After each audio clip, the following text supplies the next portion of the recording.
Господине Барач, присуствувате овде во Струмица, кој што го сметат како најодбојкарски град во Македонија, меѓу другото и на првиот турнир. Од она што го видовте овие 2 дена во Струмица, каде ни оди одбојката?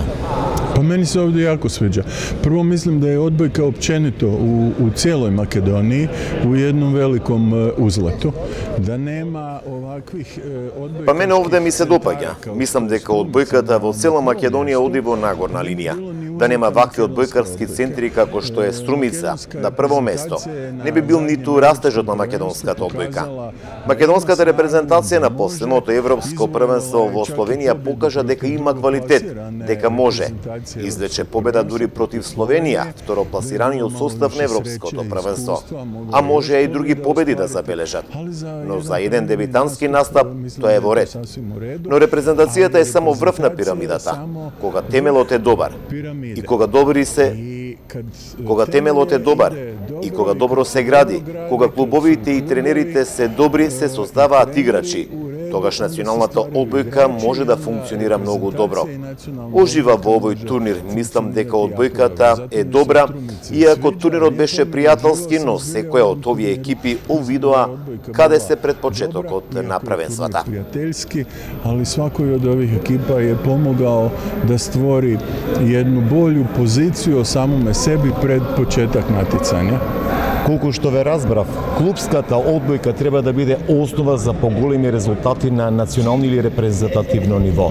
Што треба да прават клубовите за да имаме поквалитетна одбојка, според вас, со оглед дека доаѓате од куќата на ЦЕФ?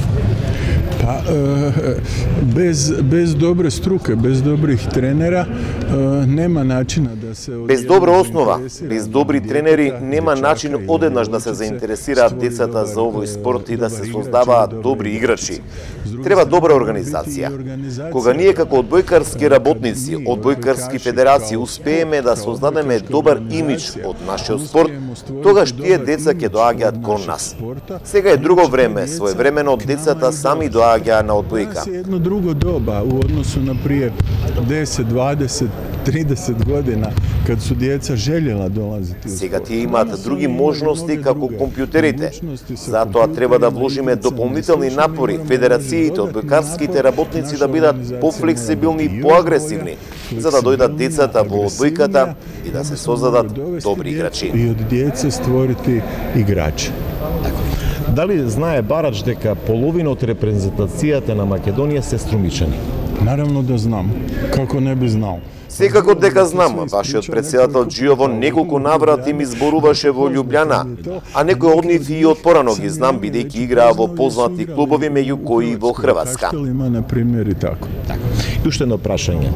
По оној успех на македонската одбојкарска репрезентација, се загреа надеждите дека Македонија може да биде домакин на едно европско надпреварување. Со оглед дека сте член на управниот одбор на ЦЕФ, може ли да се случи тоа? Naravno da se može. Naravno da se može, ali tu nije samo pitanje što će odlučiti CEF. Pitanje je da u samoj Makedoniji... Секако дека може, но тука не е само прашање што ќе одлучи ЦЕФ.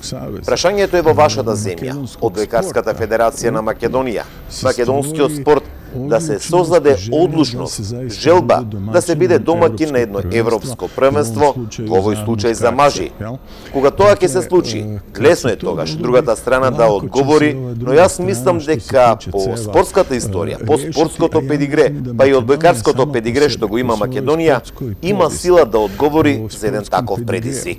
I odbojkaškom pedigreju ima snagu i da se može uhvatiti u koštac sa jednim takvim izazovom.